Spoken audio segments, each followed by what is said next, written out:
भक्ति भेद अंतरपथ चालिए, यहिते भिन्न उपाय न दिल बिच लाइए। गुरु महाराज ने कहा सभी संतों का के भक्ति का भेद यही है कि अपने अंदर में चलिए, ऐसे भिन्न उपाय भी है ऐसा मन में कभी नहीं लाई कि राम को पाने का इसके अतिरिक्त और कोई उपाय है, ऐसा विचार कभी मन में नहीं लाइए। क्या विचार किया? अपने अंतर पथ चलिए, अपने अंदर में चलिए। अब कैसे चलिए अपने अंदर में? तो केवल विचार से नहीं होगा, उसके लिए जाना पड़ेगा किन्हीं वैसे गुरु के पास कि अंदर में कैसे चलना होता है, वो बतला देंगे, विधि बतला देंगे। उसी विधि को ध्यान कहते हैं, उसी विधि को ध्यान कहते हैं। अभी ध्यान पर बाबा बहुत बतला रहे थे, मोटे स्तर पर भी कहा कि सब कुछ करते हैं और ध्यान नहीं करते हैं तो क्या हुआ। सब जितने बड़े बड़े महापुरुष सबों ने ध्यान करने के लिए कहा कि दुखों से छूटने के लिए ध्यान करो, तब संकट दूर होगा, कष्ट दूर होगा, सुख शांति मिलेगी, सब ने कहा। और आप ध्यान ही नहीं करते हैं, या ध्यान बतलाने वाले के पास गए ही नहीं, तो कैसे ध्यान कीजिएगा। संत लोग कहते हैं कि ध्यान बतलाने वाले गुरु होते हैं, उनके पास जाइए, या जो गुरु इस तरह का ध्यान बतलावे जैसा कि भगवान राम ने, भगवान कृष्ण ने, भगवान शिव ने बतलाया है, या जैसा कि संतों ने बतलाया है ध्यान करने के लिए, उस तरह का ध्यान जो बतलावे वही अच्छे गुरु हैं, वही सच्चे गुरु हैं। और जो इनसे अलग तरीका बतलावे ध्यान करने का तो वो सच्चे गुरु नहीं है। अलग तरीका बतावे तो वो सच्चे गुरु नहीं। भगवान राम ने ध्यान में मोटी बात भी बतलाई और बारीक बात भी बतलाई। मोटी बात में कहा कि मानस जप करो, मंत्र जाप मम दृढ़ विश्वासा, पंचम भजन सो वेद प्रकाशा। मंत्र जाप जो करते हैं अंदर में करने का है, बाहर में नहीं। आंखें बंद है, मुंह बंद, जीभ बंद, तब मन ही मन जो जाप होता है उसी को मंत्र जाप या मानस जाप भी कहा गया है। तो भगवान कहते हैं कि मंत्र जाप करना, यह और उसी जिस नाम का जप करते हैं उसी नाम से संबंधित रूप का मन ही मन ध्यान करना, ये दोनों पांचवी भक्ति के अंदर ही है, जबकि वहाँ स्पष्ट नहीं है। पांचवी भक्ति में मानस ध्यान स्पष्ट नहीं है, लेकिन गुरु महाराज ने स्पष्ट किया है कि पांचवी भक्ति में ही मानस ध्यान भी है। मानस ध्यान भी पांचवी भक्ति में ही निहित है। तो मानस जप और मानस ध्यान करने के लिए भगवान राम कहते हैं ये हो गया मोटी भक्ति। मोटी भक्ति ध्यान में मोटा ध्यान, यही दोनों हुआ। और उसके बाद जो है वो बारीक ध्यान है, सूक्ष्म ध्यान है, बिंदु ध्यान और नाद ध्यान, जो छठी भक्ति और सातवीं भक्ति में है। बिंदु ध्यान तो वहाँ नहीं लिखा हुआ है, नाद ध्यान भी नहीं लिखा हुआ है।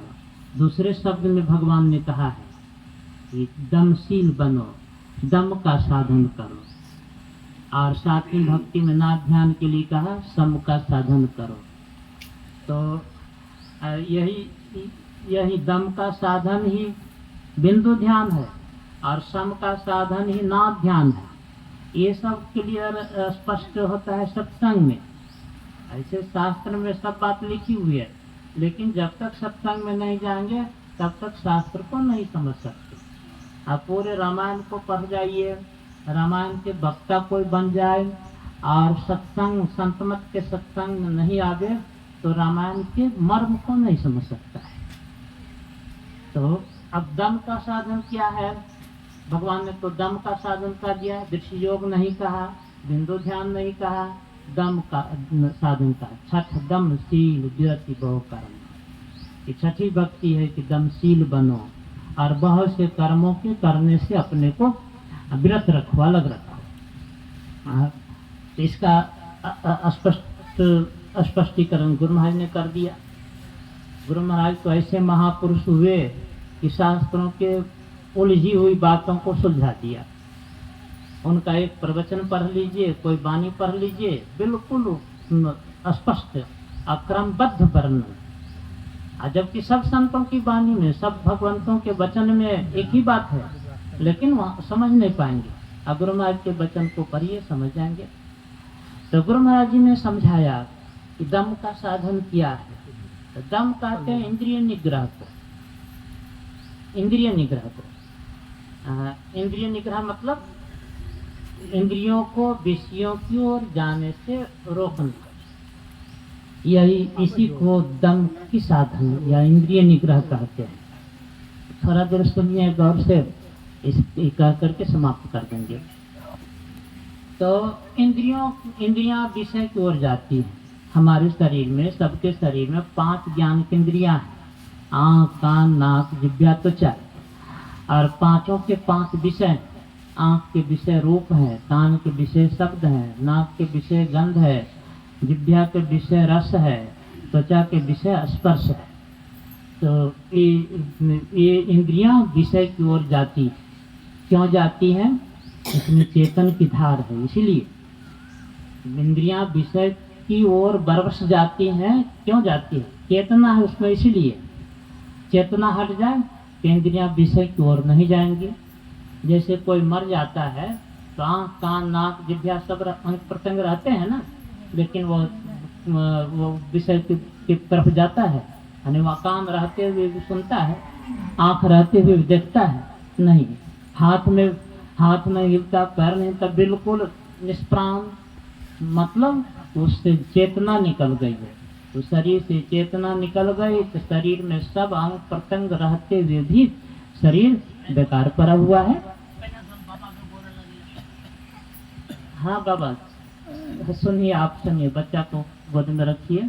अब बच्चा क्या सुनेगा? बैठिए, सुनिए आप भी। तो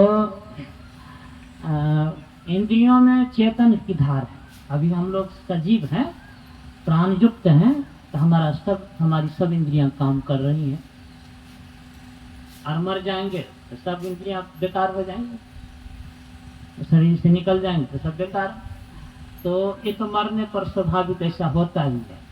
संत लोग कहते हैं कि जीवन काल में ही कुछ ऐसा साधन करो और साधन करके अपने को इंद्रियों की घाटों से अलग कर लो, निकाल लो, तो शरीर मरेगा भी नहीं और इंद्रियां निष्क्रिय हो जाएंगी, माने विषय को ग्रहण नहीं कर सकती। जीवन काल में ही वो साधन करके हम अपने को शरीर इंद्रियों से अलग कर लेंगे तो इंद्रियां विषय की ओर नहीं जाएंगी, विषय उपस्थित रहने पर भी नहीं जाएंगे। यह कितनी बड़ी बात है। इसी काम को करना असल में ध्यान करना कहा गया है। ध्यानम सुन्नगतम, ध्यानम निर्विषयम मना, शास्त्र में लिखा है। मन निर्विषय हो जाए उसी को ध्यान कहते हैं। फिर कहा ध्यानम सुन्नगतम मना, मन सुन्नगत हो जाए, माने मन बिल्कुल विषय से खाली हो जाए, उसी को ध्यान कहते हैं। ये बड़ी ऊंची परिभाषा है। तो भगवान राम कहते हैं कि जीवन काल में ही इस तरह से कोई अपने को इंद्रियों की घाटों से अलग कर ले तो इंद्रियां निष्क्रिय हो जाएंगी, तब वह विषय को ग्रहण नहीं करेंगे। यही हो जाएगा दम का साधन। वह व्यक्ति दमशील हो जाएगा, दमशील हो जाएगा। विरति बहुकर्मा, अब इंद्रियां विविध कर्मों से छूट जाएंगी। तो यह कहाँ जाकर ऐसा होगा? तो विचार करने पर पता चलता है कि इंद्रियों में जो चेतन की धारें आई हैं वह उसका कोई एक केंद्र है। उस केंद्र का नाम गुरु महाराज ने दिया है आज्ञा चक्र का केंद्र बिंदु। आज्ञा चक्र जो दोनों आंखों के बीच में, सब शास्त्रों में भिन्न भिन्न नाम से जनाया गया है। उसको शिवनेत्र भी, शिव द्वार भी, या भी रुद्राक्ष नाम सुन रहे थे। भगवान राम ने एक जगह उसको मोक्ष द्वार भी कहा है, कहीं बिंदु द्वार भी कहा गया है, तिल द्वार भी कहा गया है, आज्ञा चक्र का केंद्र बिंदु भी कहा गया है, दशम द्वार भी कहा गया है, बहुत नाम से। तो वो दोनों आंखों के बीच में है। भेदी लोग इसका पता जानते हैं, और उसमें वहाँ पहुँचने के लिए उसको विधि भी बतलाई गई है, जिसका अभ्यास हम लोग करते हैं। और अभ्यास करते करते जिस दिन हम अपने को उस तिल द्वार पर या बिंदु द्वार पर या दशम द्वार पर स्थित आज्ञा चक्र के केंद्र बिंदु पर स्थित कर लेंगे, अपने को समेट लेंगे, तब देखेंगे कि हमारी इंद्रिया अब बिल्कुल बस में हो गई, अब विषय की ओर नहीं जाती, विषय की ओर ये दमशील हो गए, दमशील हो गए। यही छठी भक्ति हो जाएगी, भगवान की या परमात्मा की छठी भक्ति हो जाएगी। यह स्थूल भक्ति नहीं है, सूक्ष्म भक्ति है।